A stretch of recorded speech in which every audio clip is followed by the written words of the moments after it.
Microsoft Activision Blizzard acquisition. Why I support it? I want to put this on the record first. I am a PlayStation player. I spend more time on PlayStation than I do on Xbox and PC. Does that mean I'm wasting a lot of money being subscribed to PlayStation Plus and Xbox Ultimate Game Pass at the same time? Nope. Am I wasting my money buying the most expensive edition of every Call of Duty on all three platforms? Fuck no, I've been doing that for the past 8 years. Finally, I have more active friends on PlayStation who play Call of Duty than any of my other platforms. Am I scared of the Activision Blizzard acquisition by Microsoft Xbox? Absolutely not. Here's 5 reasons why you shouldn't be either. These are the 5 reasons why I support the acquisition.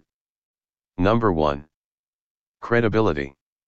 Sure, Microsoft will not take much of a monetary loss by taking off PSN, but the credibility loss would be catastrophic, hence Microsoft will not sacrifice it.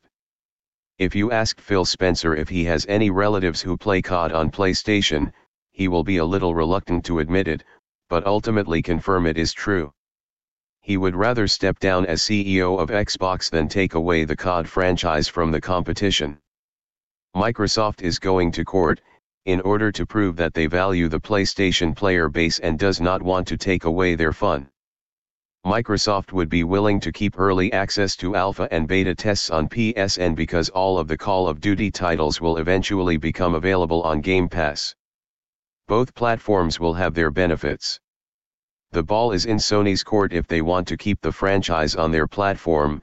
Microsoft is handing Sony access to the franchise on a silver platter. Number 2, Microsoft has more resources to combat cheaters. Activision and Microsoft are both multi-billion-dollar companies, the only difference is the latter being the larger billion-dollar company. Unless you live under a rock, you're familiar with the operating system called Windows.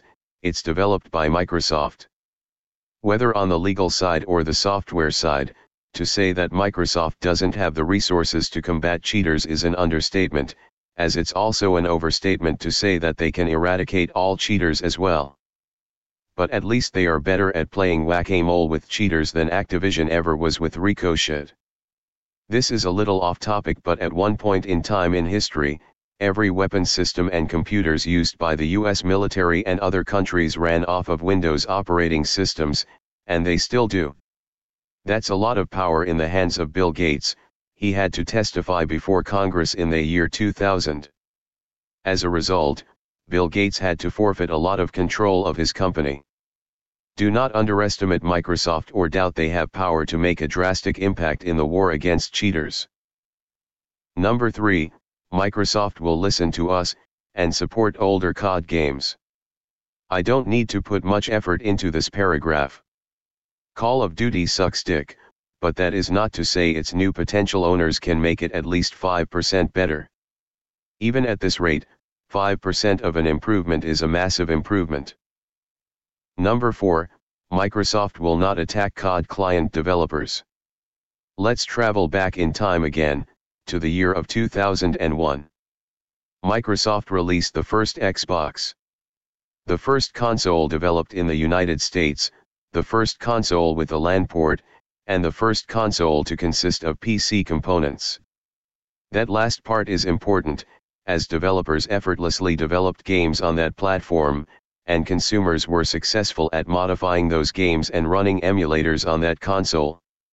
Microsoft should have cracked down on the latter group of people, as they obviously abused and infringed copyright, but they didn't. Instead, Microsoft was impressed by all efforts to take advantage of the first Xbox's hardware even 22 years later. Ever heard of the Insignia project? Watch more videos about it, you will not regret it. Wow, am I so far off topic? Let's get back to it then. X Labs, Plutonium, SM², other client developers. They seem like a threat to Microsoft, but Microsoft isn't flinching.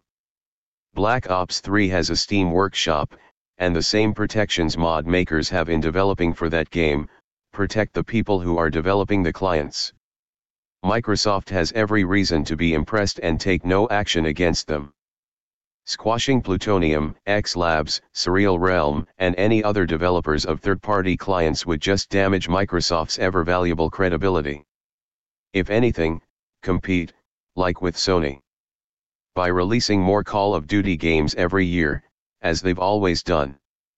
I'd be surprised if Microsoft, the new owner of Call of Duty, promoted the COD client developers, donated to them, and gave them approval or permission to fully monetize them. That would be astonishing, and God bless Microsoft if they did that. I bet you $100 you did not see this one coming. Can you guess what number 1 is? I'll give you a hint, it has nothing to do with Call of Duty. Transitioning the gameplay footage in 5, 4, 3, 2, 1, 0. Number 1, the OG Tony Hawk games will come back. There is one other title under Activision's belt that is almost as big as COD. Loved by everybody who played them, me especially. I'm on a mission to collect as many first Xbox Tony Hawk games from any pawn shop I can, reliving my adolescence all over again in the process. I'm anticipating this more than anything. All of the Tony Hawk games that came out on this console were absolute slams to play. Even the Xbox version of Project 8 slaps the Xbox 360 version of that game. My eternal dream of playing these games on Game Pass will come true within the same year as the acquisition concludes. These games were popular on both Xbox and PlayStation. You can count on Microsoft to bring back the Tony Hawk games on both platforms, and maybe introduce cross-play, a classic mode in Thug 1, HD graphics, and various other goodies. Thug Pro might even come to Xbox, the game I'm playing right now. The game that made me ride a skateboard again, an activity I haven't participated in over 10 years. Otherwise only a PC port, this is the Tony Hawk experience that even Phil wants to play on Xbox. Aside from music and soundtrack relicensing, Microsoft can bring these games back in all of their glory. Again, do not underestimate Microsoft, they can make this possible. If you made it to the end of this video and found it informative, thank you very much for the feedback. If you have concerns about the future of Call of Duty, have them no more. Grandmaster Exorcist says hate me.